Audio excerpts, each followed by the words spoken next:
저 잠시만요. 안녕하세요. 저는 얼마 전 이 동네로 이사 온 와카코라고 하는데요. 그런데요, 왜 그러시죠? 다름이 아니라 기억 안 나시겠지만 저번 산책 때도 여러 번 만났었는데 키우시는 반려견이 우리한테뿐만 아니라 동네 주민들에게도 지나갈 때마다 너무 위협적으로 달려들 것처럼 행동하고 짖어서 산책 시 입마개를 좀 해주셨으면 합니다. 그게 무슨 소리입니까? 우리 애는 보는 것과는 달리 아주 순하고 절대 물지 않아요. 이렇게 착하고 예쁜데 마개를 해서 답답하게 하고 싶지는 않네요. 정 불편하면 그쪽이 멀리 피해가면 되겠네요. 일본 치바현의 어느 시골 마을 두 사람이 심각하게 대화를 하고 있는데요. 이들에게 도대체 어떤 일이 있었던 걸까요? 안녕하세요. 감동 코리아입니다. 여러분은 진돗개에 대해서 잘 아시나요? 진돗개는 사납고 첫 주인에 대한 정이 강해서 가끔은 소외되기도 합니다. 하지만 외국에서의 진돗개의 위상은 날이 갈수록 올라가고 있는데요. 특히나 외국인들은 진돗개의 충성심을 매우 높게 평가하고 있어 평생을 함께하는 반려견으로서 최고의 견종으로 생각하고 있다고 합니다.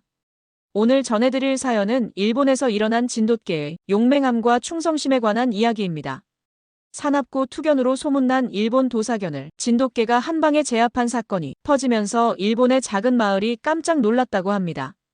사실 이 동네 일본인들은 진돗개에 대해서 잘 몰랐지만 이번 사건으로 인해 진돗개에 대해 다시 한번 각인이 되었다고 합니다. 그럼 지금부터 진돗개가 용맹을 떨친 사연을 좀 더 자세히 살펴보도록 하겠습니다. 위 이야기는 일본에 사는 와카코 씨가 일본의 반려견 커뮤니티에 올린 사연을 재구성한 것입니다. 지금 시작합니다. 안녕하세요. 저는 일본 치바현에 살고 있는 와카코라는 여성입니다. 강아지를 무척 좋아하고 또 강아지를 키우고 있기도 합니다. 어렸을 적에는 가족들과 골든 리트리버를 키운 적이 있습니다. 가족들에게 애교도 잘 부리고 특히 에너지가 넘쳐서 저와 함께 산책, 수영 등 여러 활동을 하며 같이 놀았습니다. 지능도 뛰어나서 한번 훈련시킨 것은 훌륭히 잘 해내는 친구였습니다. 하지만 7살이 되던 해 집 앞에서 트럭에 치여 우리의 곁을 떠나고 전 슬픔과 공허에 몇 년 동안 너무 힘들었습니다. 그 뒤로 아주 오랫동안 반려견을 키울 생각조차 하지 않았습니다. 그때 상처를 극복하기가 쉽지 않았기 때문입니다. 하지만 오래 살던 고향을 떠나 이곳으로 이사 오면서부터 조금씩 생각이 바뀌기 시작했습니다. 이 동네라면 한산하고 자연과도 가까워 다시 반려견을 키우며 살기에 참 제격이라는 생각이 들었습니다. 얼마 전에 속이 뻥 뚫린 만큼 시원하고도 후련하기까지 한 일이 있어 글을 쓰게 됐습니다. 우리 동네에는 강아지를 키우는 사람들이 유독 많습니다. 강아지뿐만 아니라 반려묘, 반려거북이, 앵무새 등 반려동물과 함께하는 이웃들이 많이 있습니다. 아무래도 세계적으로 반려동물에 대한 관심도 높아져가고 혼자 사는 가구들이 늘어나기 때문이 아닐까 생각했습니다. 제가 키우는 견종은 어렸을 적 키웠던 강아지인 시몬 같은 종인 골든 리트리버입니다. 입양을 결정하고 기관을 찾아갔을 때 시몬과 무척이나 닮은 모습에 마치 시몬이 다시 살아 돌아온 것 같은 착각마저 들었습니다. 시몬보다 덩치는 작았지만 매우 순하고 또 암컷이어서 성격도 조용했습니다.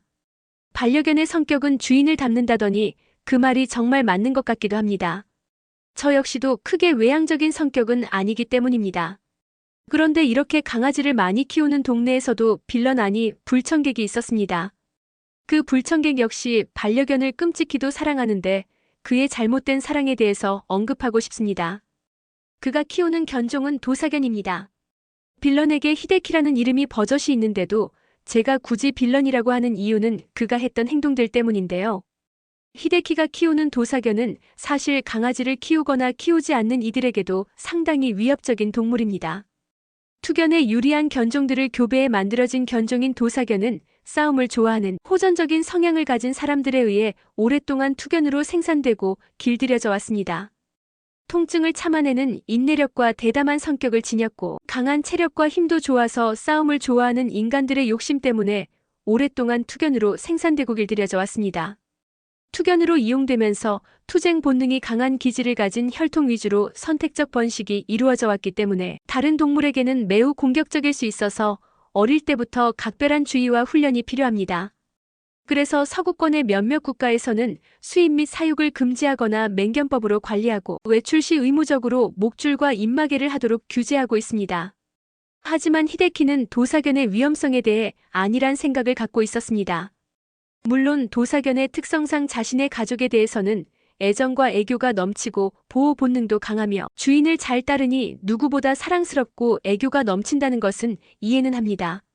하루는 제가 동네에서 반려견을 산책시킬 때마다 도사견이 이를 드러내고 위협적인 모습으로 뛰길래 히데키에게 부탁을 했습니다. 다른 견종을 위해서 입마개를 해달라고 말이죠.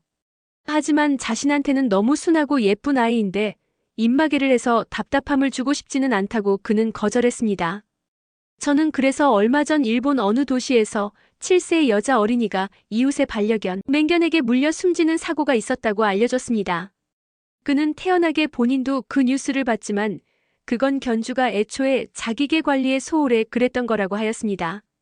자기 강아지는 다르다며 한 번도 입질을 하거나 사람을 문 적이 없다고 말했습니다. 저는 순간 너무 어이가 없었습니다. 저뿐만 아니라 이 이야기를 들었던 동네 주민 모두가 황당하고 화가 났습니다. 물론 처음부터 나쁜 개는 없다고 생각합니다. 하지만 투견으로 길러지고 선택적 번식이 되어진 부분을 간과할 수는 없는 일입니다. 일본에서도 해마다 도사견에 의한 사건 사고가 이어지고 있어서 향간에는 견종 자체를 없애야 한다는 안타까운 말까지 나오고 있습니다. 하지만 같은 애견인으로서 저는 부탁을 드렸는데 그 부탁을 묵살했고 결국 이웃집 고양이가 물어뜯긴 다음에야 도사견의 입에 입마개가 채워지는 것을 보았습니다. 이 사건이 일어난 후에 히데키는 빌런으로 등극하게 되었습니다. 우리는 모두 그 가여운 피해 고양이에게 애도를 표했습니다. 고양이 주인 할머님은 그 충격으로 며칠 동안 보이지 않으셨습니다. 그런데 더 어이없는 것은 이 일본인 중년 히데키가 도사견의 공격성, 그리고 호전적인 성격에 대해 상당한 자부심을 갖고 있다는 것이었습니다.